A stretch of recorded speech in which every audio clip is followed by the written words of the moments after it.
Working Cows Podcast, episode 380. This episode is brought to you by Understanding Ag. Welcome to the podcast that gives producers a platform to discuss and share paradigm-challenging practices. Practices that have increased the effectiveness of their operation and the joy that their families have received from this lifestyle.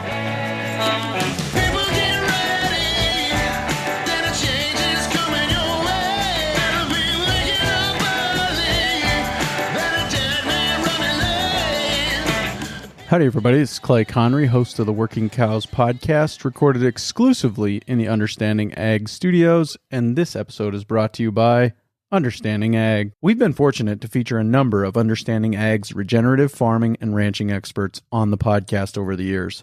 In that time, Understanding Ag's reputation for helping producers understand and successfully and profitably apply money-saving regenerative principles and practices has only grown. And there are two primary reasons for that. First, Understanding Ag's consultants are farmers and ranchers who've been there, done that on their own regenerative farms. And second, Understanding Ag's consultants aren't in the business to sell you costly inputs. They get no commissions and you get no pressure. Just profit-building solutions for your operation. Learn more at understandingag.com and discover the hope in healthy soil.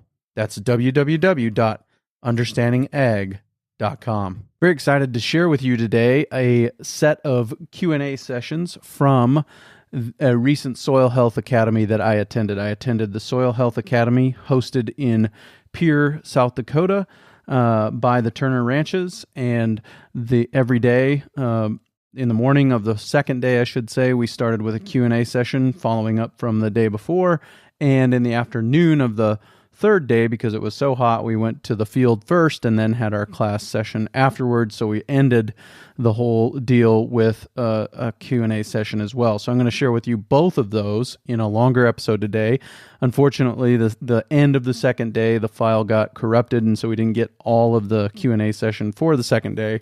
But this is what they do at Soil Health Academies. They set aside some time each day for Q&A with the instructors. And if you're interested in attending a Soil Health Academy, there's one coming up here in about a month, September 10th through the 12th in Drafter, Michigan, Upper Peninsula of Michigan at Jeremy Sweeten's place, and they're going to be talking about making grazing pay.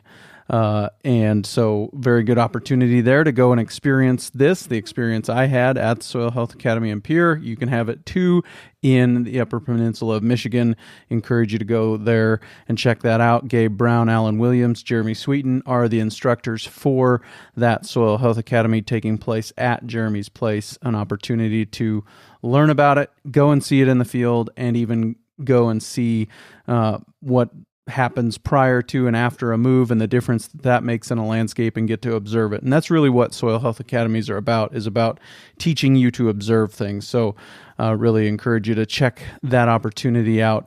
And there'll be links in the show notes page for today, workingcows.net/380 to all of that. So without further ado, here is the Q&A session from day one of the Soil Health Academy in Pierre, South Dakota, hosted by the Turner Ranches. Yesterday, Dr. Allen and I had a few conversations, especially when it comes to financials. I would love for you guys to kind of expound on this next question that I was saying, especially get some more opinions on this. Because I don't come exactly from a farming background and more of a financial background, I'm trying to think about, especially new farmers, how to make it profitable. And I know a lot of farmers that I talk to don't really think about money. And I think that's something that you guys should be thinking about, is paying yourselves, etc. So what I would like to know is, when we're trying to do this correctly, increasing stock density, doing amp grazing and things like that, how can we increase profitability quicker while also trying to get the land back to health? Because that does take time. That's not something that we can force. So that's... I'd be happy to start on that. I know Gabe, Fernando, Rodney probably have really good things to add to this, but there are several key factors here. Okay, number one is that particularly if we're talking about stock density and frequent movement and those types of things, way too many people are overstocked initially. And that's a problem. They're overstocked because they think that's what they have to do to be profitable. But it's the very thing that is creating non-profitability for them. So oftentimes, one of the first things you have to do, and this is hard, is to evaluate, are you really properly stocked or not? And for many people, they need to do an immediate reduction of anywhere from 20% to maybe 50% of their current stocking rate. And then they can graze more appropriately and properly. And almost always in year one of doing that, their net profitability increases dramatically. Not their gross receipts, obviously, but their net increases dramatically. The other things that we have to consider, if you're just starting out, guys, or if you're adding enterprises, whatever you may be doing, cash flow is king, okay? It's all about cash flow. And so if you're starting up an operation, cow-calf is not the first enterprise to start with, okay? I'll be very honest. Now, that may be what we think is the glamorous thing, the cowboy thing or whatever to start with, but get over that, all right? It's not, because that takes way too long to achieve cash flow. What you really need to be thinking about are low CapEx enterprises that allow you to be able to get into cash flow as quickly as possible. Now, what are some of those things? Well, we can talk about non-cattle enterprises like poultry enterprises, okay? Very low CapEx, very quick cash flow. Sheep, pastured pigs, all of those. So they can offer you much quicker cash flow, a much quicker avenue to get on your feet financially. If you are thinking about cattle initially, then you need to be thinking about things like running yearlings, custom grazing, stocker cow grazing, those types of things that are short duration. You can add weight and add value quick, cash back out, and keep making turns. So, Gabe? Yeah, I'll just add a little bit to that. So the clients we work with, it's hard for most people to believe, but of the ranching clients we work with, when we start with them, 95% of them are overstocked. At least 95%. I worked with a ranch in Montana. When I first started working with them, they were running 660 cows, but it had been overgrazed so severely for so long, I had them destocked to 100 cows. And now you should see what that place looks like now. Now, you might say, yeah, but how do I cash flow if I sell the cows? Well, what are you going to do if you sell the cows? You pay down the debt with that money, okay? So totally agree with Alan. Go to enterprises that will provide cash very quickly. Number one, profit return per dollar invested on Brown's Ranch, bees, honey. We don't even own the bees. An apiary owns the bees. They put the hives on our land. The agreement we have with them, we have first right to buy all the honey produced in those hives. We supply the different containers, 1 pound, 2 pound, 5 pound, etc. They bottle it for us. We have to pay for the containers. They sell that to us at wholesale. We put our label on it, mark it up 100%. You talk about easy money. I think last year Paul sold like 8,000 pounds of honey. Okay? For what? The second most profitable enterprise, broilers. Hands down. Right now he's getting $20 a pound for chicken breast. That pays for the bird. Everything else is profit, right? If you thought we'd be chicken farmers instead of ranchers when you first met me, there ain't no way chickens were on my mind. But I tell you what, when we had an internship program for 25 years, every intern that came there, all they could talk about was buying land. I said, nope, you're looking at it wrong. Buying land should be the last thing you do. First thing you do is you start making profit, start with an enterprise. And one of the things you have to look at, what's my unfair advantage? What can I do on my farm or ranch that others can't at a price point that allow me the greatest return? And I had another whole chapter written for my book about how at the end of those 4 years of crop failures, my wife and I were $1.5 million in debt, okay? In 12 years, we got out of debt. How did I do that? I did what nobody else wanted to do. I grew triticale, rye, hairy vetch, which part of the reason I have no hair is try combining that every year. But I tell you what, nobody else wanted to do it. But it was netting me right under $1,000 an acre net profit year after year. Boy, that makes you money in a hurry. You got to do what other people won't do if it fits your operation. It's context, though, specific. But I tell you what, you look around, there's a lot of ways. Alan talked about it yesterday, Birdwell Clark adding 5,000 sheep and not changing their cattle numbers. There's so much money to be made in agriculture. It's just ridiculous. But you have to think outside the box. Fernando, you got anything to add? Yeah, I think when it comes down to choosing our business enterprises, we often get blinded by our dreams, and we don't look at it more objectively. There's a lot of options out there that can bring us another layer of revenue source to our operations if we are just willing to get out of our comfort zone. You know, one of the things I can think most often in my place is mesquite trees. It's seen as a nuisance in most places, but the highest, the most valuable wood in the world is actually honey mesquite. And most people end up turning it into charcoal. You know, and you're just gifting away that your carbon and then your natural resources instead of trying to think long term and have a system that takes 50 or 100 years to give you a return on investment. That's the kind of mentality we have to go into looking at this nature working for us. We also have to help nature to get to the point where we can do that. Yeah. I'll tell you one more thing I guess I want to point out is, you know, as you travel down this journey, you're going to make some mistakes along the way. You know, whether it's with cropland or with your grazing management. Sometimes you're going to overgraze something, and that's how, you know, we talk about the rules of compounding. We can go backwards just as fast as we're going forward. But what we've got to make sure we always keep in mind, we got to use that power of observation. That's why we hit observation so much yesterday when we were in the field. You've got to train yourself to be observant of the things that are going on. And as we make mistakes, we got to recognize that and then learn how to correct it. You know, Gabe, I'm guessing he learned a few things along the way in those years of learning to grow the rye, the triticale, and hairy vetch. But you gotta learn to adapt and to figure out how to make things work.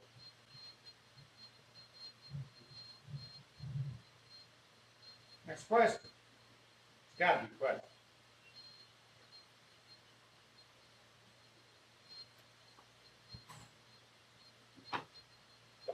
I guess we talked some yesterday about rest periods and stuff like that. And coming from an extremely brittle environment, I've been told, you know, you got to get on that grass come spring, and then give it a whole rest period. Or I guess my question is should I be resting it longer than the 365, or can I come back to it sooner at times? I guess what is that?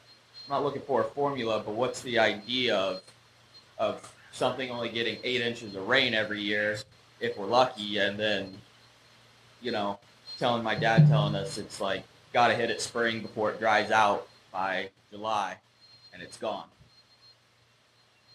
No, your recovery period, and especially in brittle environments, you have to make sure that plant is able to put enough energy storage in the root systems. And the most critical time of the year is during the active growing season. If you graze that plant hard that early, you're setting yourself back the rest of the year. So no, I do not agree with that. And sometimes in brittle environments, 365 days is not enough of a recovery period. So it's not just the recovery, we're talking about effective recovery. That's what we're looking for. For example, I've been in a 2-year drought now with only 1 inch of precip combined in those 2 years. I have pastures that have been sitting for 2 years, and no, they're not recovered yet. So time has nothing to do with it. It's all about observation. So there's no recipes for this, and that's why we focus on the principles. So are you worried about oxidation on those fields after sitting there for 3 years, or how did that? I'll show you that. I'm up next with that question on my presentation. I'll show you how oxidized grasses have to get before you start running into trouble. I think most often we want to stay on the optimum growing point, but that's impossible in all of our settings, especially in brittle environments. You'll have almost 100% of your grass growth within 45 days if you have a good monsoon season, because you have warm season grasses. So it's impossible to stay on optimum point. So learning how to manage your stockpile is equally as important. I want Fernando to define monsoon when he gets 1 inch. There's something we need to talk about when, Alan and I were talking about that the vast majority of ranches are overstocked. What we like to tell our clients is, okay, what's the worst drought you've ever had on your ranch? How many years did it last? How many animals could you carry on that ranch without supplemental feeding during that worst drought? That's as many cows as you should own. You keep your cow herd constant there, and then you use yearling stockers, custom grazed animals, etc., to pick up the difference on the good forage years. Because the hardest thing for producers, they'll buy cows, they'll get their cow herd number up, either through raised or purchased, and then they'll want to keep them there, and they'll overgraze beyond too long. If you maintain your cow herd at the level you can during your worst drought years, we just went through the years 20 through 22 were the 3 driest years ever recorded in Bismarck. We never had to call a single animal because of how dry it was, and we still put up enough forage, and realized we're grazing throughout most of the year now, right? Now, we did market some steers earlier than normal, but that's what we were doing. We were using those stocker cattle as the variable. That's how you don't get in trouble, and you don't get the resource overstocked. In my situation, I'm looking at a relatively small amount of land, and I want to grow the cow herd, and I'm trying to weigh the difference between growing winter forage and winter grazing the cows compared to just grazing as much as I can for summer grazing and then buying feed for the winter. As I see you shaking your head. Give me a perspective there. This is an easy one. Fernando, do you want to take it? Who wants to take it? If you graze at all, if you're heavily stocked to the point that you're going into winter without a stockpile, I would suggest you really reconsider your numbers and sharpen that pencil, because more than likely you're not as profitable as you should be. So you have to do a cost analysis, and you have to be fair when you do that cost analysis. You have to allocate also the time it involves putting that hay and giving that hay, the equipment depreciation, opportunity costs, and so forth. Once you factor those things in, you will realize that you're probably more profitable running less cattle and having less inputs. That's in essence why regenerative agriculture has so much promise, because you're saving yourself a lot of inputs. Burke Teichert will always tell his audience, he said, anytime you put metal or iron between a forage and the mouth of that animal, you're going backwards. It's costing you more money. You're way better off to run a lot fewer animals and graze a lot longer. And you won't improve your land if you're that heavy. Exactly. Right. You're never going to make that progress. There's no such thing as cheap hay. Doesn't exist, okay? Whether you're baling it yourself or whether you're buying it, it doesn't matter. Hay is never cheap. As a matter of fact, when you really pencil it out, everything considered, including the nutritional value that they're getting from it, all of that, hay is often the most expensive supplement you're feeding, okay? The other thing, though, and Burke talks a lot about this, is what we call opportunity cost. How many have been through ranching for profit? Okay, you know what I'm talking about with opportunity cost. All right. This is what many, many people fail to account for. And it's huge. Okay. And this is something I think about every day on our personal farms. All right. Is how do I want to allocate equipment, labor, fuel, all the resources? Because if I've got them allocated to one thing, they can't be doing something else. All right. And you got to think about that. And can I make more money with my labor, equipment, and resources doing this versus that? And 9 times out of 10, when I think about the opportunity cost all summer long, cutting, raking, baling hay, hauling it out of the field, putting it up, and then all winter long feeding hay back, those opportunity costs are killing me, absolutely killing me. It's far better to be stocked properly, to build winter stockpile, graze as much as you can through the winter, and use that labor and resources to do that.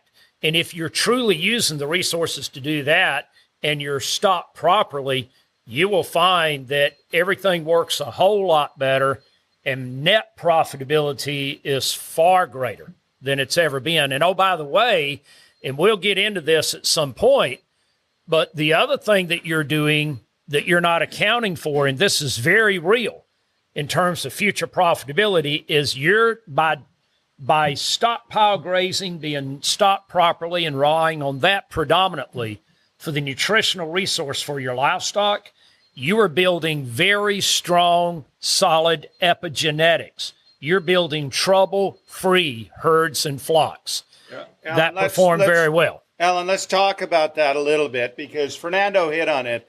Anywhere up here where we're standing today, further north into Montana, very, very short growing season. You know, we'll grow 80% of our forage in that 6 week to 8 week window. Okay. And what I hear from many producers is, oh, I've got to put that up as hay to keep forage quality there and nutrition. So they put it up as hay rather than let it stand and get mature. So Alan, talk about epigenetics and consuming that forage that's mature. See, this is where we've gone wrong as well. And in full disclosure, in my 15 years as a university professor and researcher, I taught the wrong thing. Okay? Bottom line, I was wrong. And I often tell people that's why I do today. I'm doing penance for teaching college students the wrong thing for so many years, right? But when we believe that we've always got to graze in that, quote, perfect growth stage, that vegetative stage at all times, and that we can't let our forages get more mature, and we've got to plant certain cultivars out there and all of these other things that we're told, what we're doing is not only spending money on doing all of that, guys, and that's a lot of money when you really add it up, plus the opportunity costs that are associated with that. But the other thing that you're doing is you are selecting for epigenetics that can only thrive in those, quote, ideal conditions. And not a one of you out there can maintain ideal conditions. Nobody can do that, okay? So it's critical that you expose your animals to more mature grasses and to greater diversity and those types of things, because by doing that, you are epigenetically selecting for animals that perform far better all across the board. They have greater longevity, and they're far more efficient. And your fetal imprinting. So when those cows that are pregnant or those ewes that are pregnant are out there, the bison that are pregnant, when they're grazing and they're grazing more mature forages, you are fetal imprinting on the offspring that are in the womb. And they, for their entire life, once they're born, they are going to perform far better on these forages that we think right now are marginal or won't work. Yeah, I just had it. So, you know, I'm a bit jealous of some of the native pastures that we saw here on Turner Ranches. The diversity in there is great. Okay. what do we see often as we go in the upper Midwest here? Smooth brome grass. And I know this for a fact because I see it every day back home. Okay, what's the nutritional value of smooth brome grass once it goes to seed and matures? 3 to 4% crude protein, right? A lot of the cows will walk away from it, won't touch it. Well, our cows are not only grazing that, they're grazing that during the winter with a calf hanging on it. And due to epigenetics, those cows, they look like me, okay? They flesh easily on it, and that's the key. You've got to have the epigenetics in order for that to happen. Can you talk about how maximizing your stocking rate or changing your stocking rate and moving more often or less often will affect the total carrying capacity of your property? Yes. So moving more often will entice your animals to explore other feed sources that otherwise would have gone unnoticed or unutilized. Okay? And there's a behavioral aspect to that. So sometimes you do have to force them to try new things so that they find out that they're not so bad. For example, Canadian thistle. You hit that at the right time and it's highly nutritious, high protein. But you have cattle that never been enticed to eat it. I don't want to say forced because you should never force animals to eat what they don't want. But if you offer to them enough diversity and you create that mob effect, they will try new plants. Yes, you can increase your carrying capacity just by making better use of your feed source that you already have. So improving grazing efficiency. Just a few examples. By being initially stocked properly, okay, where you need to be, and then implementing good adaptive grazing practices, and that frequency of movement is critically important in that regard. What we have seen over and over, so personally, we have more than tripled our carrying capacity because we stocked where we were really understocked initially, and that was intentional, and moved them every day and even multiple times a day to build and build soil, grow biomass, grow diversity. That led to the ability to be able to significantly improve carrying capacity. Now, let me qualify that, though, by saying this. So we have tripled the number of cattle that we can carry while also adding sheep, poultry, pastured pigs.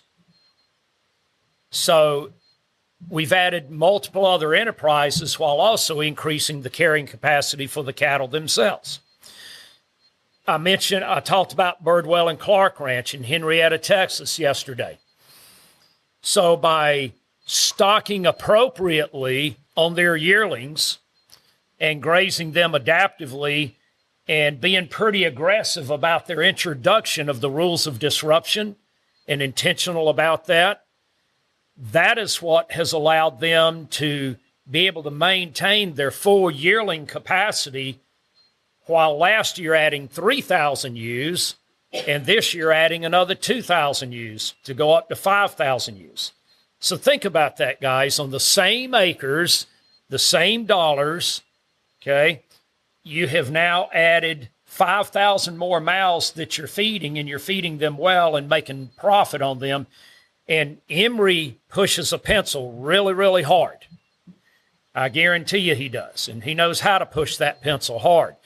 And he told me when I was there a couple of weeks ago, he's already penciled it out. The sheep are making him 2.1 times more net per acre than the cattle are. Okay? Now, the cattle are making him money, but the sheep, by that addition of that enterprise, is adding another 2.1 times to that net profit margin. So these are the types of things that can occur when we stock properly initially and implement really good adaptive grazing practices. Now, if you're stocked properly or even understocked, but you're not moving often enough, you're not going to see anywhere near as rapid a result.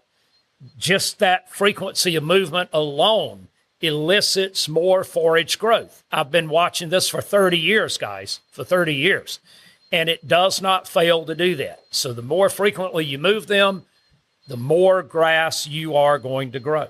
So is it linear versus exponential? So it goes back to the data I presented yesterday. So it starts off linear, but once you build critical biomass and diversity, then it turns exponential. So you get that hockey stick graph type result. So it's all about intentionally applying the principles and the rules first to optimize function of the ecosystem processes and build that critical biomass of biology in the soil and build the diversity in the plant species that are growing out there. And then that's when you see everything else happening. And do not forget the rule of compounding. We do keep harping on building biology in the soil and building diversity in the plants, but there's a whole host of other things that also come along with that that contribute to creating that exponential benefit. I just want to add briefly to that. The first paddock we were in yesterday, we all agreed that plant density was lacking, okay? There was a lot of space between plants. In order to fill that in, the first thing you have to do is add armor. You got to cover that soil to give biology, and you got to stimulate that latent seed bank, okay? But we have to armor that soil. Well, what we really need to do to armor it sometimes, we got to back off on numbers to grow the biomass so that when we do get in there and graze, we've worked with clients where we told them, you've overgrazed so long, so severely, you need to destock for 2 years. Just walk away. And they say, well, then again, that's where selling the animals replaces that calf income for a couple years. You destock, grow the biomass, start laying that forage down to armor the soil. Then you're going to fill that in. Then what happens? That's how Alan got to triple that original carrying capacity, okay? Then you're going to build back quicker because you have the biology. But you've got to armor the soil. You absolutely have to. Little different. Can you talk about the advantages of forming your farm or ranch into an LLC?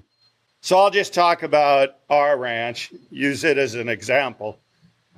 So what we did, we have a son and a daughter. We knew from an early age that Paul would want to come back, be on the ranch. Our daughter didn't have an interest at that time. Excuse me. So we put all of our land in a trust. My wife and I, we have control over that trust. We have a life estate in it, which means we're entitled to income from that land as long as we're alive. However, our son Paul is both the beneficiary of that trust, meaning once we pass, the land will be his, plus he's the executor of the trust.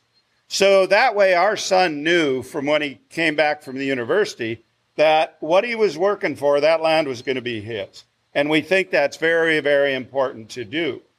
But then what we did on the farm, the land's in a trust. Then we have Brown's Ranch, which could be an LLC. We chose for it not to be. But Brown's Ranch raises all the animals. And then we have Brown's Marketing LLC. So when the animals, the vegetable, the grain, whatever is ready to go to market, the Marketing LLC purchases it from the ranch for an agreed upon price. And the beautiful thing about that with IRS in the States, as long as we get fairly close, you know, you can charge a little more for, say, for grass-finished beef 1 year, a little less the next to balance income in both the ranch and in the Marketing LLC. But everything's clean then. Also, when you're direct marketing products, you don't know if somebody's going to cook their chicken correctly, etc. If they come back, they can only sue the marketing business, okay? They can't touch the ranch assets. So we think the equipment, livestock are all held by the ranch. Marketing, that's just the marketing aspect, the freezers, etc. So there's really 3 entities. It works out really, really well. That's what we do. Anyone else? I think the most important aspect of converting your ranch as an LLC is that you actually operate the family ranch as a business. That's the key element in accountability for everyone taking place, and also to be fair and equitable within the family structure as well.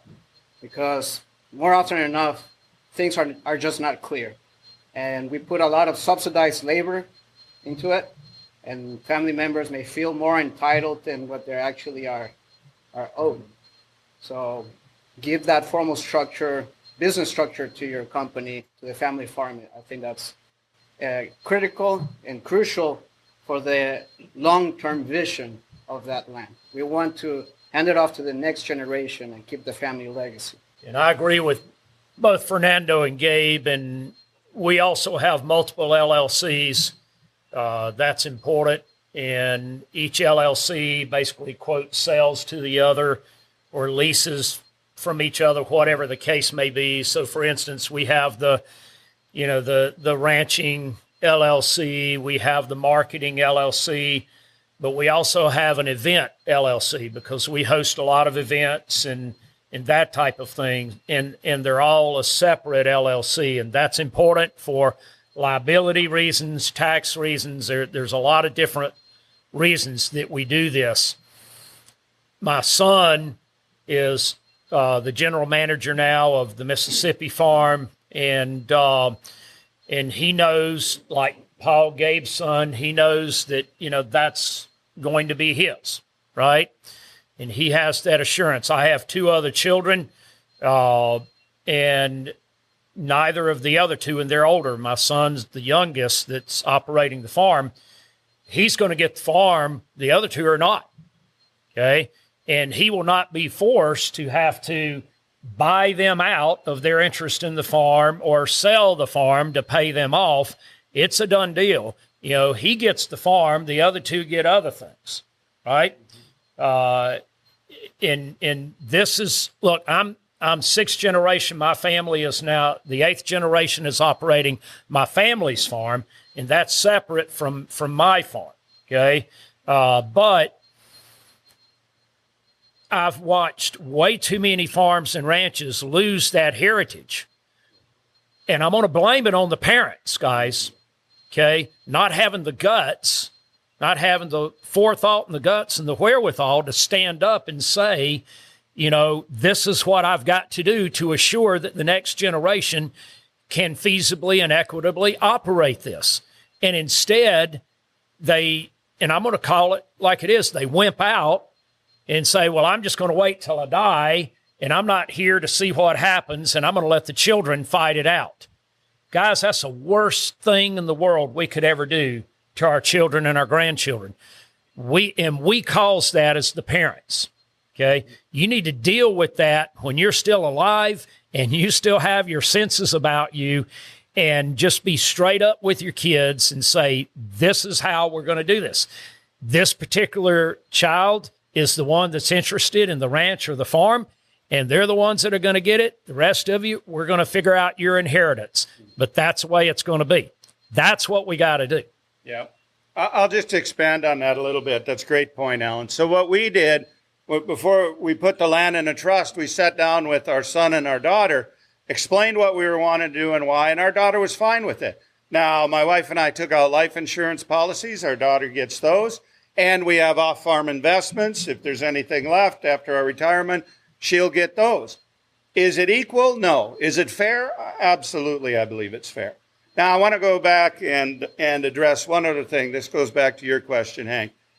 One of the things that I think is critically important for every farm and ranch as a business, and I like what Fernando said, you got to set it up as a business. The other thing is you have to pay yourself first. So how we got out of so far in debt is we sat there, okay, what absolutely has to be paid first? We have to be on a ranch managing it. Otherwise, it's going to fail, okay? So we set a salary that both my wife and I got paid. Those checks got wrote first. Immediately after that, what has to be paid next? Okay? Land payment, interest, taxes. Okay? That's paid next. And what we found ourselves in is, well, pretty soon that was eating up most everything. So we had this little bit of money left to operate on. Okay, which are you going to do? Which are you going to spend money on? Okay, what's absolutely necessary?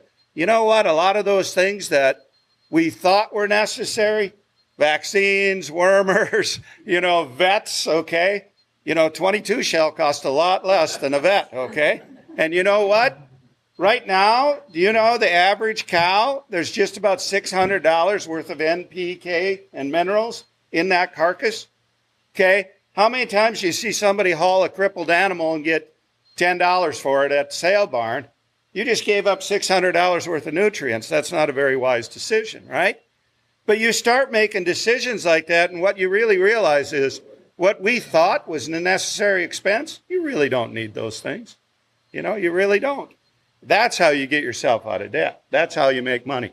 But the other thing I have to say, what is one of the leading cause for divorce in farming and ranching? Finances, right? When you pay yourself first, you'd be surprised how much more your spouse loves you. And so, Gabe, leaving that animal on the farm, going back into the soil is also ecologically correct. It's not ecologically correct to sell that cow for $20, $100, and she goes off the farm and doesn't contribute back to the soil. So for those that think, oh my goodness, how could you do that? Well, what do you think happens to the bison and the elk and the deer and the antelope and everything else? They're contributing back to the soil. But one other thing that I want to mention, though, guys, is this.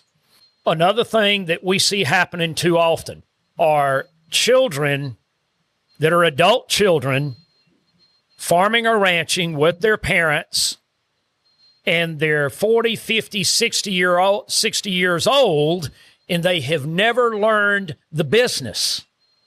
And they have never been given any autonomy or authority, okay? Because the 70, 80-year-old father is still running everything and hasn't turned a darn thing over to the kid. What kind of position are you leaving that kid in? He's 50 years old, and he's never really learned how to financially operate that farm or ranch. So like with my son, Chris, he's there every day operating it, and I give him that autonomy, all right? Now, we talk every day, but the other benefit that I find from that is that rather than me being there absolutely every day telling him what to do, he's got to make those decisions. But then when I am on the farm, I see the farm through a completely different lens than if I were there absolutely every single day. And that's of huge value as well, because I can see things that he can't see because he's there every day. Yeah, you know what Paul says about that? My dad's on a need-to-know basis, and he doesn't need to know. I gotta just tell you this quick story to iterate what Alan said. True, and had a call from two brothers here in South Dakota. They said, Gabe, this spring we'll finally have the opportunity to manage our farm. We want to go no-till. We want to go down the regenerative path. And I said, oh, did Dad retire or what?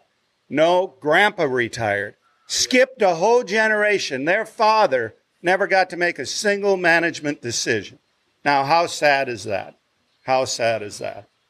Composting death losses is good, or yes, just, taking them to a spot that needs some help, needs some fertility. Again, how in the world do we think, one of the major contributors to fertility for millennia has been, again, the death of all of the wild animals and their bodies decomposing. And being able to add that fertility back to the land, back to the soil. And microbes. Microbes. I got to tell you a story. One thing you don't do, though, so we have, I call them squatters. I know that's terrible. But we have all these with small ranchettes, etc. There's one guy who moved in. They bought 40 acres. And during the winter, he actually brings 600 cows there on that 40 acres during the winter. Then he calves them out there. Well, 2 years ago, we had we had 125 inches of snow. It was a pretty tough winter. And he's calving, out of context, in March, So he decided to take all his dead calves and pile them on a flatbed trailer right along the road and realized, we'll get 1,000 cars a day on that road.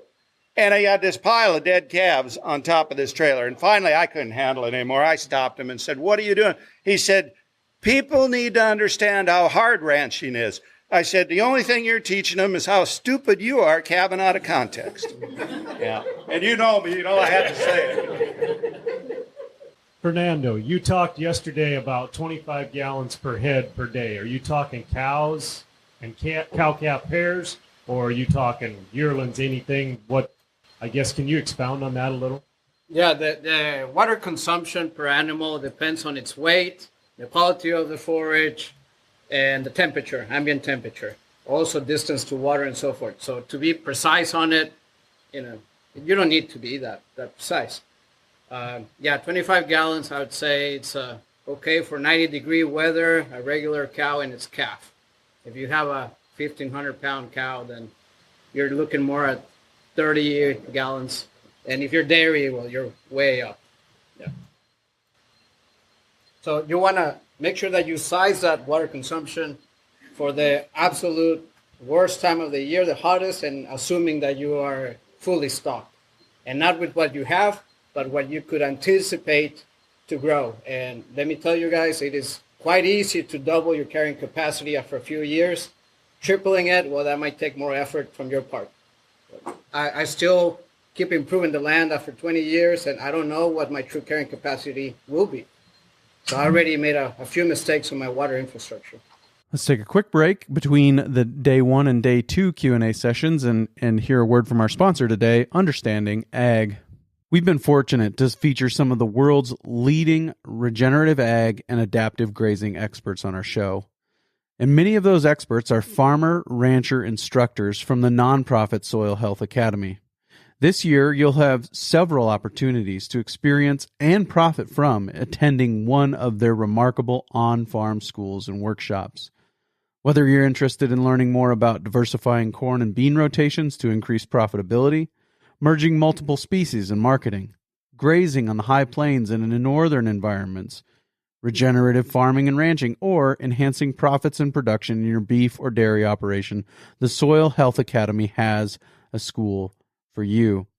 One of the best investments you can make is in yourself. So visit soilhealthacademy.org to learn more and register.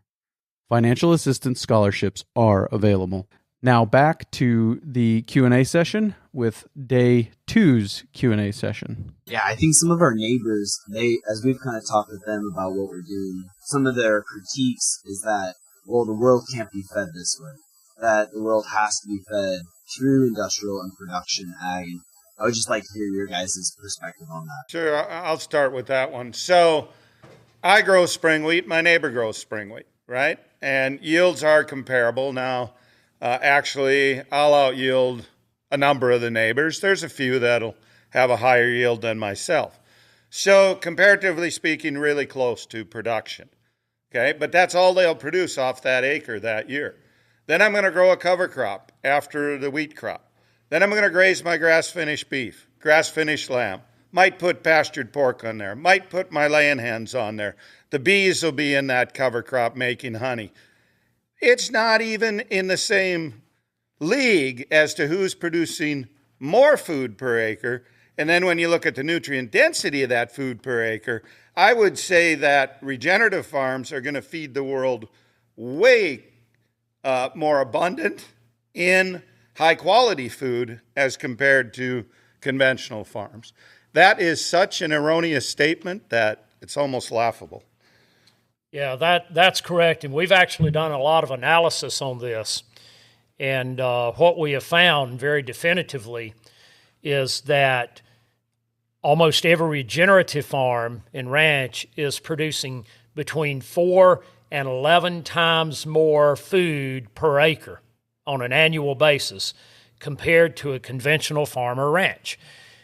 And there's multiple reasons for that. The rule of compounding comes into play there. But as Gabe mentioned, we're not producing just one food per acre like the typical ranch or farm, right? Like on our farm, we plan, I know Gabe does the same thing, but we want at least 5 to 6 revenue and food producing enterprises to touch every acre every year. But on a typical row crop farm, what do you produce on any given acre in a year? Corn, wheat, beans, or whatever, and that's it, right? Or even the typical ranch. What are you producing per acre? Beef, and that's it, right? And for most ranches, you're not even producing beef. You're not. It's the feedlot that's doing that. You're just producing the weaned calf, right?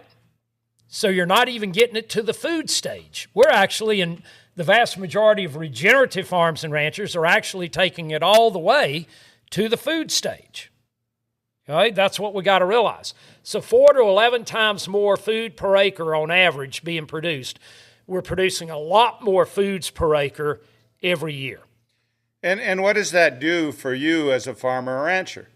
It builds resiliency. I could care less what the price of corn or wheat is, because I'm setting my own prices on all those things, as is Alan. That's the beauty of that. Now, are we standing here saying every one of you should run out and produce 5 or 6 things per acre? No, don't do that immediately.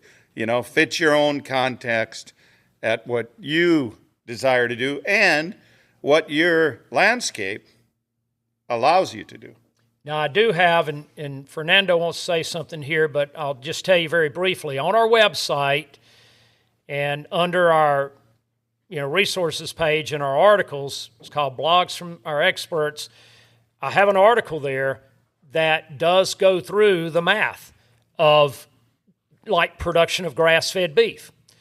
So right now in the U.S., we have the available grassland without interfering with cow-calf production and yearling production. We have the available grassland right now to grass finish more than 50 million head a year right now. So everybody in here, tell me, how many fed cattle are we producing annually in the U.S. right now, guys? How many fed cattle are we slaughtering? 28 to 29 million head. Okay? Right now, we have the grass available to grass finish 50 million head. So this can't be done. Yeah, I had the great opportunity to start in a very degraded system and see how far I can take it. And I've seen the potential, and I still haven't reached it yet. I don't know what that potential is. Just drive around the country, and you'll see how much untapped potential there is. And the truth is that we have no idea what a pristine grassland ought to look like. I mean, you all saw it today. You saw an amazing work that they've done here at Turner Ranch, and we still can't determine that they have a long ways to go, even though those stands of grass look pretty good and healthy. So just think about that, of how much potential we could have, and we just are not using it. Sorry to ask another business-related question, but if anybody is looking into financing, whether it's like starting up or adding to or expanding what they're doing, do you have any advice to people who are taking on debt? I know that's something that we're all trying to avoid, but do you have any advice in terms of financing as to where to go or where to look for that, et cetera, if that's something that they're looking to do? So the first thing I would say is that when you go in front of any lender, you got to be prepared. Okay, because what's the first thing a lender is going to do? Assess risk, right? Assess risk. So you've got to be prepared, and if you go into that lender with a very solid business plan and cash flow analysis and projections all modeled out, for at least the next 5 years, and you've got that all in hand and it's spelled out, they're going to be pretty darn impressed. So we help equip you with that. So we do have what we call decision calculators, okay? And because you come through the Soil Health Academy, those will be available to you. So these decision calculators are web-based through our web-based, I'll spit it out right here in a little bit, web-based through our member portal. And all you got to do is sign in, and we have cow-calf, stocker, yearling, grass finishing, lamb, dairy, different poultry operations, all of those crops, all of that in our decision calculators, okay? So that's one of the places to start, is run the scenarios, and these decision calculators allow you to plug in real life numbers, your numbers, okay, your anticipated numbers for your operation, and run these scenarios. And they'll spit out for you anticipated net profit per acre and that type of thing. So that's one of the very best places to start. Yeah. Now, I just add to that, to what Alan said. So a little bit different in your focus just starting out, Hank, but for those of you who are on a farm or ranch, actively farming or ranching, have the historical data. So my son operates on cash only. He has never borrowed a penny. But in so doing, if he ever had to, he can walk in there and tell that lender for the last 17 years exactly how many pounds of beef per acre has been produced, pounds of lamb per acre, number of eggs per acre, number of pounds of honey per acre, plus the revenue streams and net profit from them. Okay? There's no lender that's going to turn him down with that type of data. He can also tell the amount of forage that was produced per acre on the average. Okay? That's the type of data that you walk into any lender with, they're going to go, wow, yep, what kind of risk is that? You know? It's only a risk because he won't allow them to take a mortgage on anything or a lien on anything. Yeah. So for those of us that are wanting to start a direct-to-consumer freezer beef business, where do you suggest that we start? And at what point in your journey did you realize that that was a path you wanted to take, and how did you make that decision? Yeah, so that was not a path I wanted to take. That was my son. When he came back from the university, I told him, you know, you need to add value to the business. And so he said, well, I want to add enterprises. So he started with egg layers, and he started selling those eggs illegally out of the back of the pickup at the Kmart parking lot every Wednesday evening, you know. And I could never figure out why my son was so excited to go deliver eggs every Wednesday evening. I thought it was for the cash, so I rode with him one day, even though he told me he didn't want me with. Well, then I found out why. All of a sudden, there's 10 vehicles with young gals showing up to buy. I go, oh, well played, son, well played. You know, that was pretty good. But anyway, he started there, and he started selling out of the back of the pickup. Then he hooked up with the CSA, who sold vegetables, and they allowed him to come set up. Once we got our slaughter facility open, then he started selling grass-finished beef there, and it was because we were able to process it at a state-inspected facility, so he was only selling in-state, but he started small. And then it went to the farmer's market, then he added lamb, then he added pork, then he went to USDA inspected facilities on. So you grow into it as your customer base grows. But the important thing is all of those enterprises were cash only. He didn't borrow money to do it, and he grew the enterprises as he was able to afford to add them. And I think that's just critical. Anyone starting out, there's way too many people when they want to start down this path, they want to go buy land first, etc. It's not the place to start. You start with what enterprise will turn over cash the quickest. Hands down, it's broilers or rabbits, you know, or ducks or turkeys, something like that. Some smaller animal, maybe laying hens, and that you can sell easily. And then you start in your local markets and you expand. And you're going to know when the time is right because you'll have a customer base asking for them. Then you put up the website, do the online sales, take off from there. Yep. Yeah, and I was one of the stupid ones in the late 1990s, so I was one of the very few and one of the first that ever started into the grass-fed beef deal. We had zero clue what we were doing. We had no market. We had nothing, okay?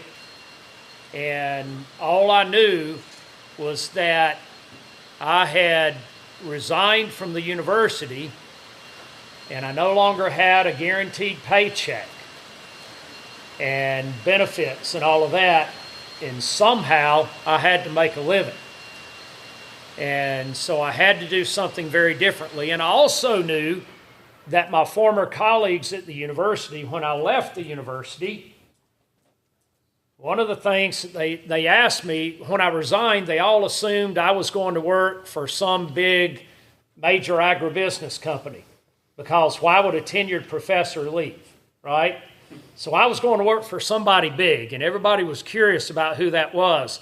And when I told them, no, I'm gonna farm and ranch, you know what my colleagues in agriculture at the university, all these researchers, what did they say to me? Well, first they laughed before they said anything, and then they said, you can't make a living farming and ranching. Okay? These were ag faculty at a land-grant university trying to tell you all how to make a living, and they telling one of the fellow faculty members, oh, that can't be done. You're an idiot. So that was absolutely a driving factor, because they literally had a betting pool on me, okay? And they were betting on when I was going to fail and when I was going to come back to university begging to get back on faculty. And that was very much a driving factor, because number one, I did not want to go back to the university. And number two, I didn't want them to have that satisfaction. And that pool's still ongoing. And that's still ongoing, yeah. So I started in, like Gabe said, you got to start somewhere first. I started in the grass-fed, but like I said, at that time, we had no clue what we were doing.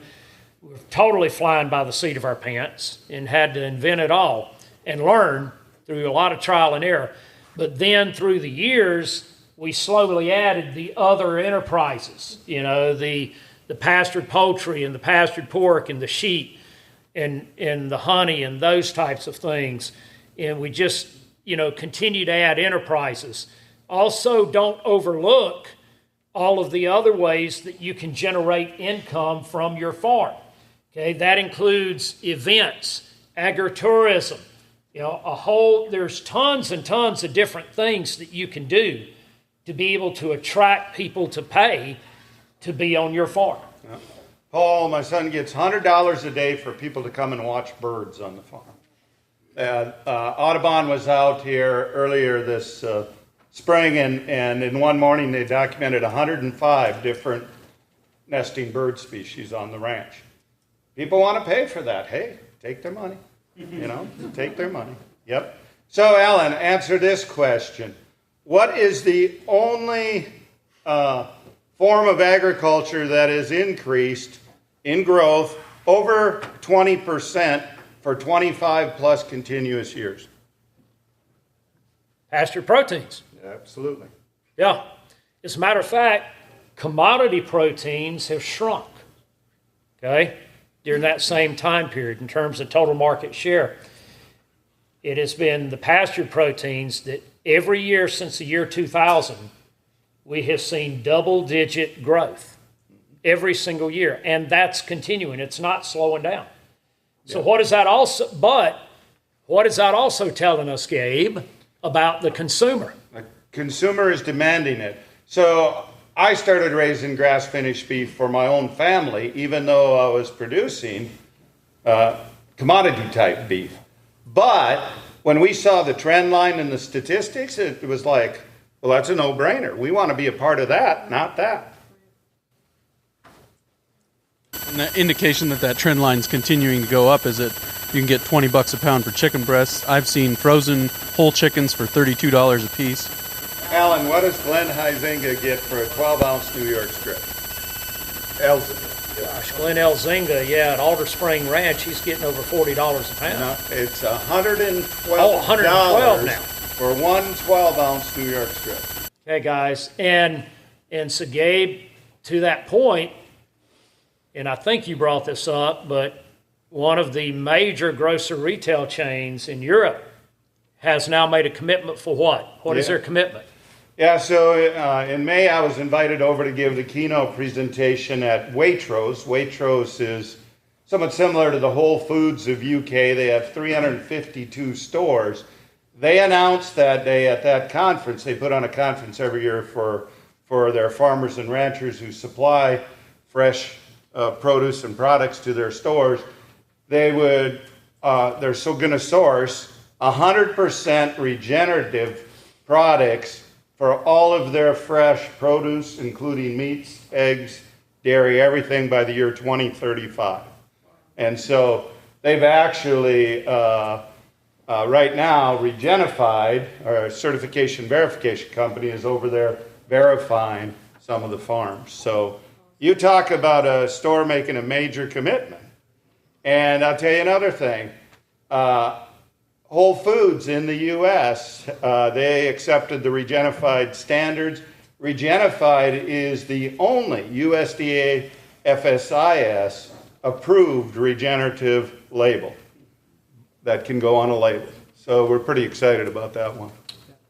Yep. And so my question to every farmer and rancher now is, what side of the equation do you want to be on?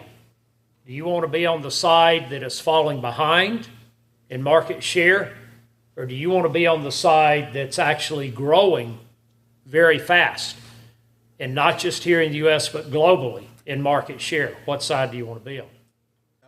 You go ahead. I better not say what I was going to It's the same principles apply, exact same. You might have to play around more with, be careful with the stock density. You're not going to do it, but remember the horses are a bit more aggressive in their animal impact. Any animal that has that double set of teeth are just going to graze more severely, and then the hoof action on a horse, it's significant greater than on animals. So you can still play with the same principles, just adapt it so that it works with you. They respect electric fencing the same way. You do the same grazing management, nothing else changes. What I have seen, though, is that a lot of the health issues that most horse people have get resolved really quickly, such as laminitis, and just because those are problems with the diet. Just think about what is the most degraded pasture at your ranch. It's a horse pasture. It's a sacrificial area. So, yeah, same principles apply.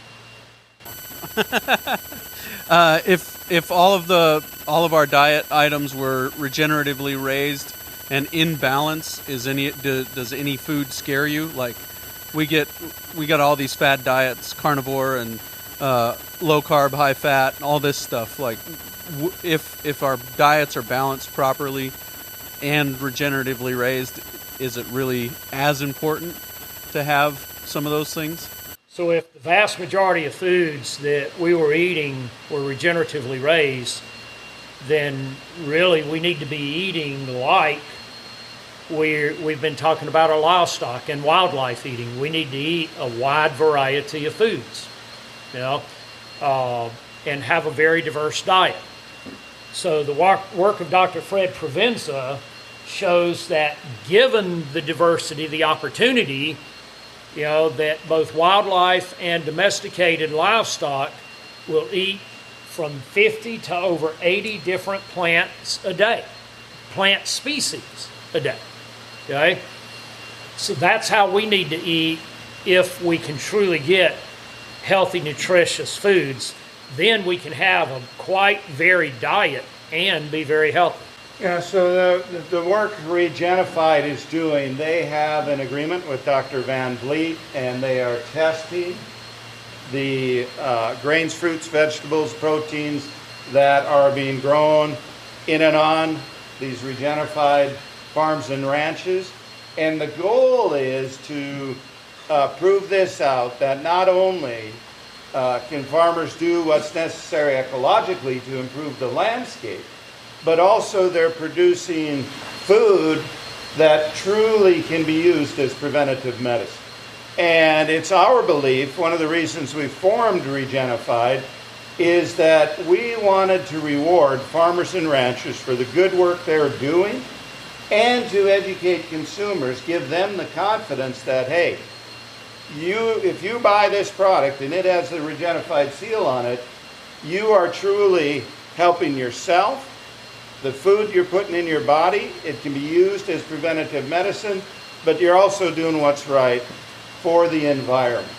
And the goal is, we really think farmers and ranchers should be put up on a pedestal where they belong, and food should be used as preventative medicine.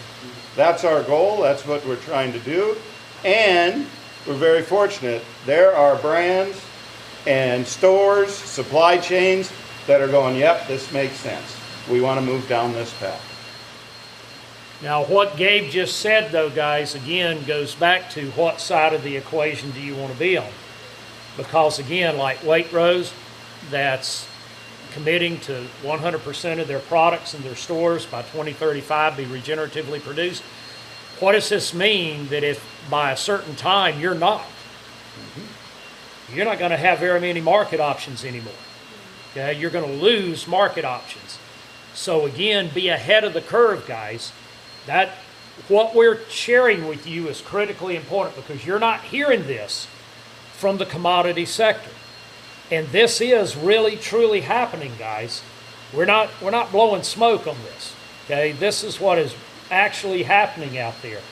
And you may be shocked. There's some things that we can't share because of NDAs, but we can name some names of companies that you may be utterly shocked that they're moving down the regenerative path.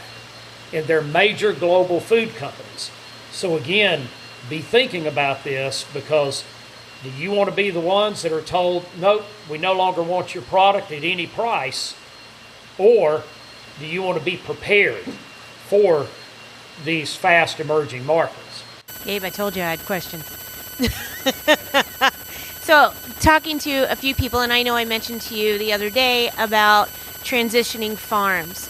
And, you know, I've had a conversation with my friend Reed over here, and he really just put a light bulb in my head about how that relationship can be very difficult. Transitioning the farm from parents to child or children. And that really, because that seems to be lacking in agreements and all kinds of things, working as partners or whatever, that we're losing that family farm aspect. We're losing the family farm because of that difficulty in relationships. And so can you, and I know we're not the only ones, can you maybe speak out about that and your thoughts on that? Well, there's no doubt it's happening, and we get inquiries on almost a daily basis to work with families through this. Alan and I have been discussing on bringing team members on to focus specifically on that, because every farm ranch context is unique, but in the end, it really isn't that difficult, you know. Fair is not equal. You know, who's spending the time and the effort to advance that farm or ranch business, who's contributing to the business. You have to make sure and provide for the older generation, because with farms, ranches, most of their equity is tied up in that. But there's certainly ways to do that, putting the land in trust, such as I described, and making sure then that that land does not get split up. But what so often happens is that there are the proper things are not put in place.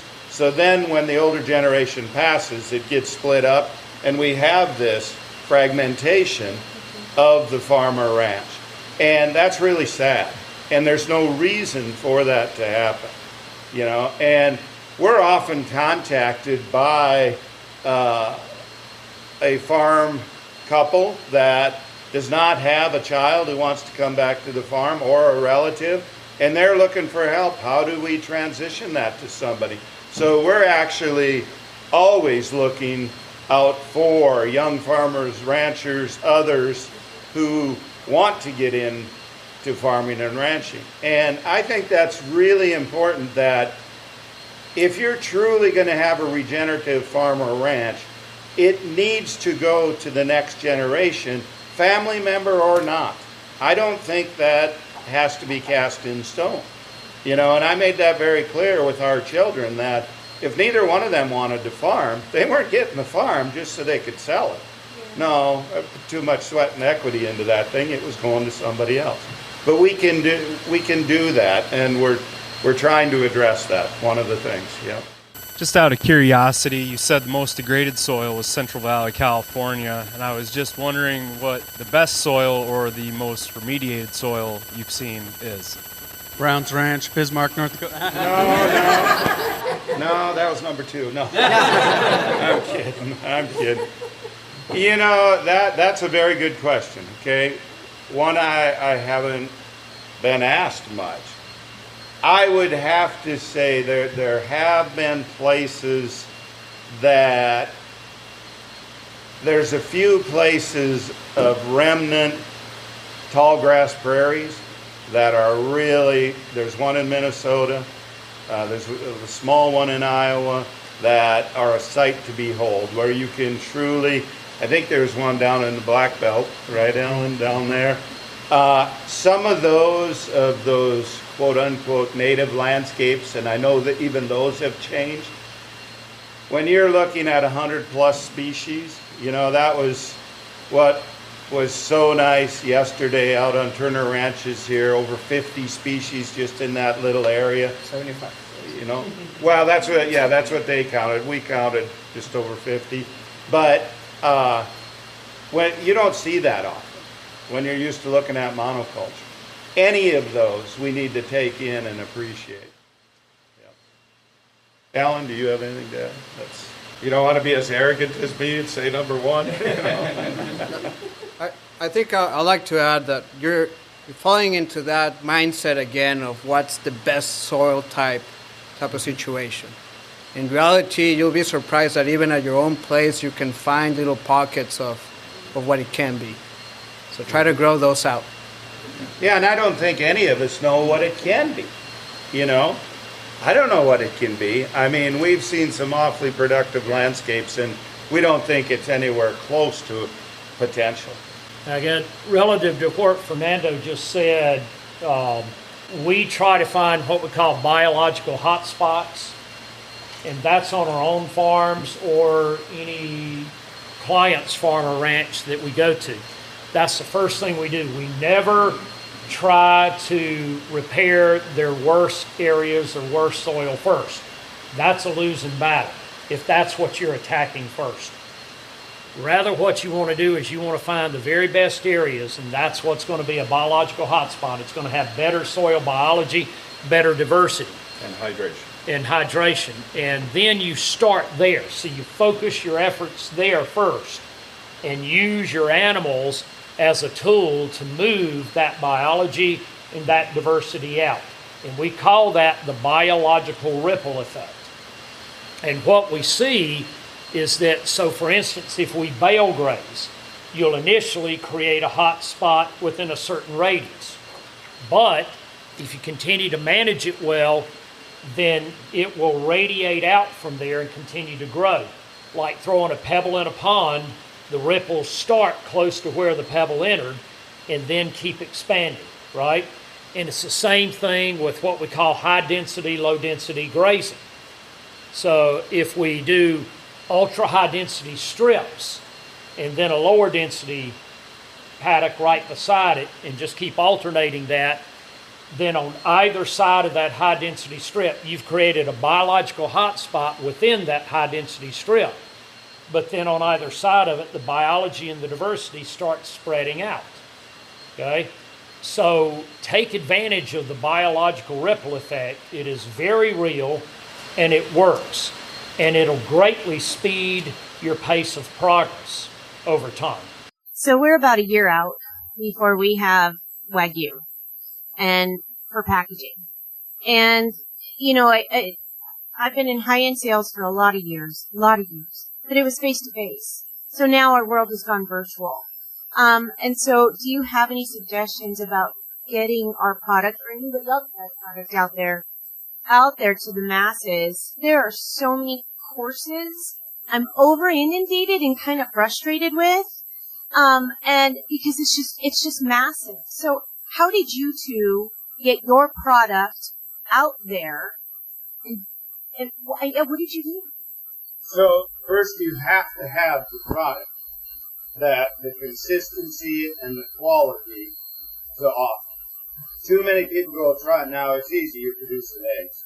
A pasture laying hen will produce great yellow yolk or orange yolk egg that'll sell. But when you get into the proteins, the beef, the lamb, pork, etc., you better have the quality. Then you need the right processors, so the packaging, the appearance, and then you gotta have the story to back that up. Whether it's your own personal story, whether it's your ranch, and the pictures to prove it. Nowadays with internet, a good web page, boom. Just gotta have the product. So I agree with Gabe in terms of having the quality and consistency of product. It's got to have the flavor profile, everything, because what you're not wanting is a customer once. You're wanting the same customer over and over and over again, repeat customers, right? That's where you really grow business. Now that being said, the second thing you've got to do is you've got to know your total cost of production. All right?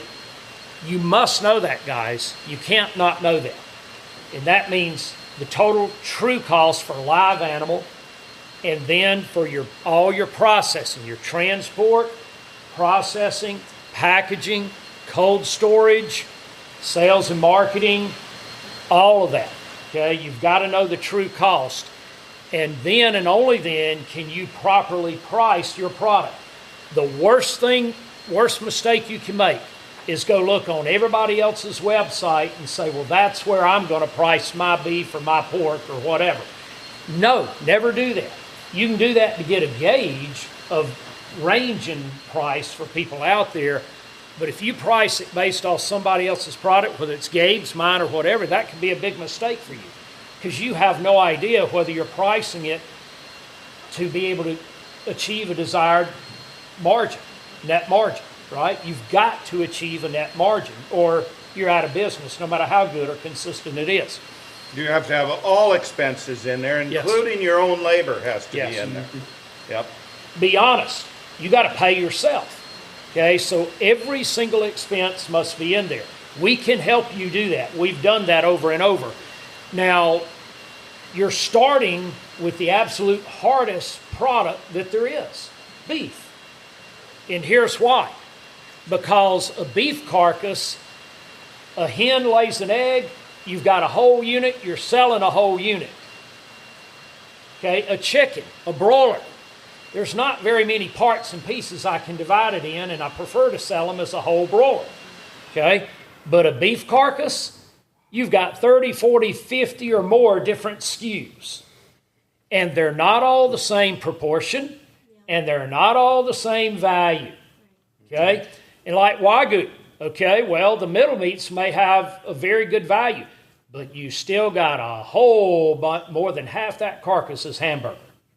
Can you sell that hamburger at a premium? If you can't, the Wagyu ain't going to make you any money. So just because it's Wagyu or whatever it may be, or USDA Prime, doesn't matter at all, guys. Doesn't matter. If you cannot sell and move the whole carcass all the time.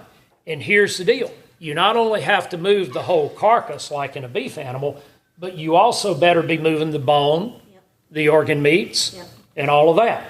Okay? So you've got to be able to sell everything effectively and efficiently. Now, do not become victim to these advertisements and so forth that, hey, we're going to grow your sales by X amount, we're going to design your website, do this, do that, and then suddenly grow your sales. There's thousands and thousands of websites. If you just go Google grass-fed beef, you're going to get more websites than you can count. So how does a consumer choose? No way that they know how to choose. They're going to choose the ones that show up on page one of their search. Okay? So just throwing up a website is absolutely no guarantee whatsoever. The website is there to service your repeat customers. That's what it's there for, not to get you new customers. Social media is primarily to service your repeat customers, not to get you new ones. Okay? How do you build your customer base first? Face to face, guys. You've got to get in front of people. Okay? If you don't get in front of people, then you're going to have a very hard time establishing your initial customer base. And the very best way to sell people food is not to hand them a shiny pamphlet and make all these claims. It's to simply put your food in their mouth. Okay? So when we go to a new customer or a new restaurant or whatever we're trying to sell to a new store, the first thing we don't say is that, hey, we're grass-fed and we're regenerative and we're no antibiotics and we're no hormones and we're da-da-da-da-da. We don't give them this laundry list of attributes. Not at all. What we do is we go in and we say, this is the best chicken, pork, beef, eggs you have ever tasted. Hands down. This is the best you have ever tasted. Now, nobody can resist that, but you got to go with sample in hand. Okay? And nobody can resist that. You've thrown down the gauntlet. And then when they try it and they say, wow, this really is good, now they have opened the door for you to then say, oh, by the way, not only does our flavor knock you over, but we are also regenerative and grass-fed and da-da-da, okay? So don't lead the other way around, folks. You will bore them to tears. I promise you, all right? Lead with this is outstanding, and you'll love it, and your kids will love it, and go from there. But they better have the product to back that up. Yeah. I just want to say one thing. I don't want you all to get the opinion that you have to direct market all your product yourself.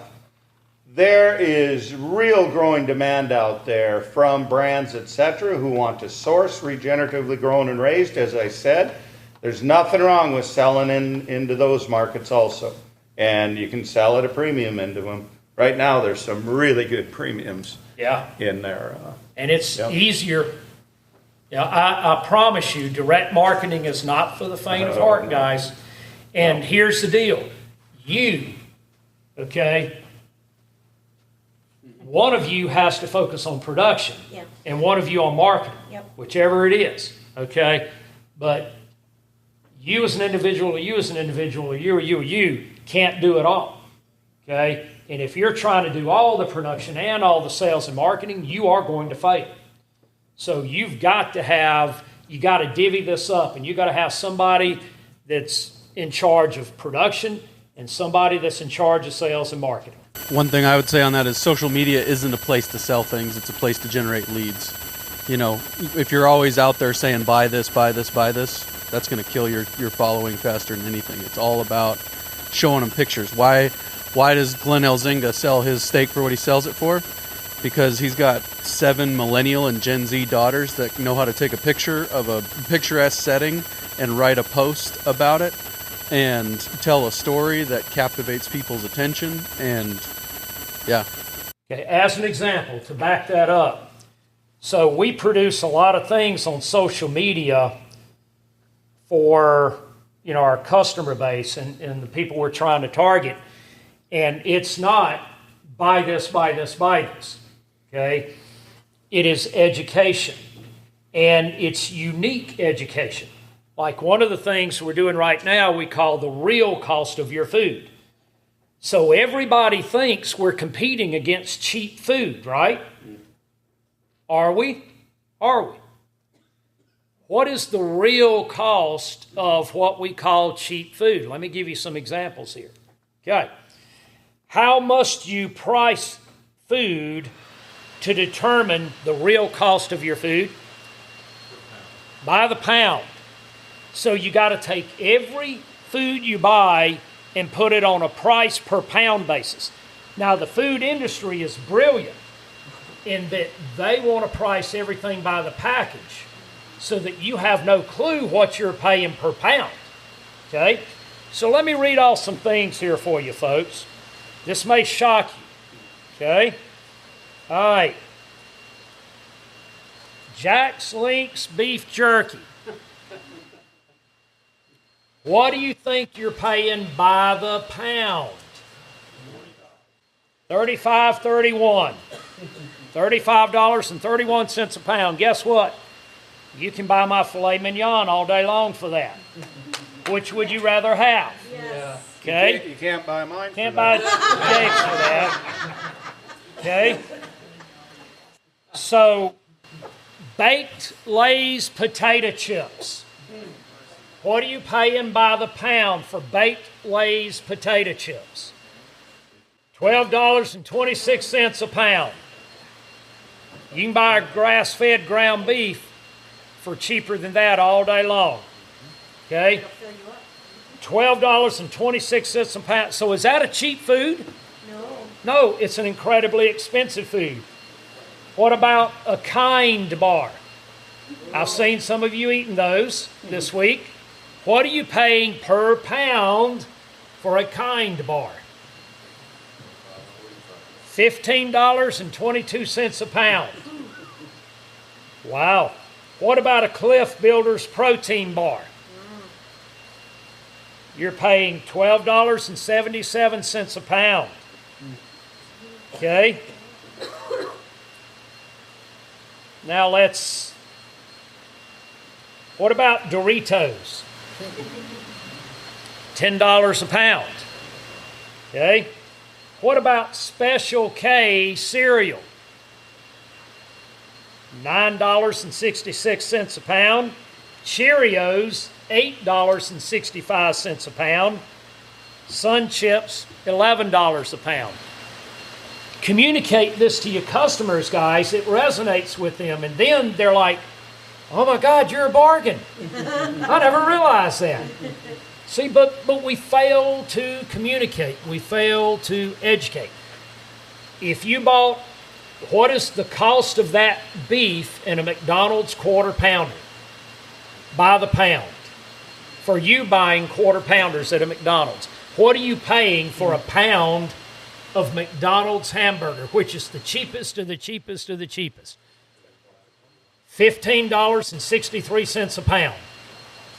You think a quarter pounder is cheap? What about the meat-like substance in a Taco Bell taco?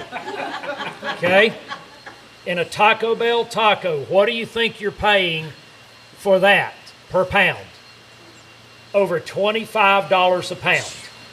Now, Gabe said that they're selling chicken breasts for $20 a pound, right, Gabe? All right, if you go to Chick-fil-A and buy a Chick-fil-A chicken breast, what are you paying per pound for a Chick-fil-A? Over $25 a pound. So Gabe's cheaper. Got to raise my price. You got to raise your price. And better for you. So that's the kind of information you put out there, guys, as well as the phytonutrient information. That's what you do on social media. You grab their attention. Do you have any advice? Okay. Do you have any advice how to introduce this like regenerative farming and ranching to someone like a parent that's maybe not so interested in hearing it? Yeah, and realize sometimes you just have to let the older generation die. And I hate to say it. Okay, I said that rather bluntly. You know, but I know the mic's on. I don't mean that mean, but you do what you can do. And I think in terms of my father-in-law and myself, I started renting some of my own land. I started doing a few things, cross-fencing, you know, we know now is amp grazing. I just started doing that on mine, but I didn't dare do it on the land I rented from him. And you start there. But you'd be surprised how they watch. And then pretty soon they'll get curious. And then you start doing that infiltration test like we did yesterday out there. And they start looking and they're like, oh, you know, oh, there is something, you know. And how you succeed with that is with your success, okay? And you just show them by example. But you can't force it. You can't force it. You know, people always ask me, if it's so good, Gabe, why aren't all your neighbors doing it? And I say this, Well, Burleigh County, North Dakota has about 750,000 acres of cropland. To my knowledge, I was the first 100% no-tiller back in 1994. Okay, now 80+% of those 750,000 acres are no-till, so they're at least doing something. But is my neighbor? Yeah, he's no-till, but he's not cover crops and livestock integration. But you know what? He's my neighbor, and I'm not going to spend my time beating it into him. There's plenty of chances he could have driven up the driveway and come to one of our tours. Why waste my time with that? You know, besides, we really needed good places to shoot footage for a movie. Yeah, Gabe was right. Unfortunately, some types of wood just don't take up the stain. You know, that's a fact. But, and Gabe mentioned one of them, there are 3 highly effective tools to get people to change their minds. The shovel, the water infiltration ring, and the thermometer. And make sure you show them contrast on your own land. Okay? Show them the contrast on their land. Right there, with you and them together. That, they can't deny what they're seeing. Now, what they do with that afterwards is up to them. But they can't deny what they just saw. And now they know. And with some people, it just takes a while for it to sink in. They're not going to instantly just, oh, okay, I'm gonna do this. And we can give you example after example of people that are now some of our very best clients and some of the most successful regenerative farmers and ranchers that were the most skeptical and resistant in the beginning and totally turned us away, but then came back a few years later and said, can we talk again? You know, and now they're the very best advocates. Very good stuff there. Really appreciate the opportunity to share that with you. Appreciate the folks at Understanding Ag and Soil Health Academy for allowing me to bring in the recording equipment and record those Q&A sessions and share them with you. Next week on the Working Cows podcast, I'm looking forward to sharing with you a conversation that I recently had with Tom Kravitz. And this is a mind-blowing conversation. Tom had sent me something a while back about the fact that the Native Americans had an integral influence in the bison and their behavioral patterns, which, as we have heard from many experts, is a large part of shaping our ecosystem in the Great Plains and in the United States as a whole, but specifically the tall and short grass prairies of the Great Plains. And so really looking forward to that conversation and sharing it with you. And it will be coming your way real soon on another episode of the Working Cows podcast. We will see you then. We invite you to visit workingcows.net to subscribe to the show via iTunes or Stitcher. You'll also find detailed show notes pages, resources from our guests, and the industry leaders who have influenced them. For more ideas on putting your cows to work for you in a more profitable way, tune in next week.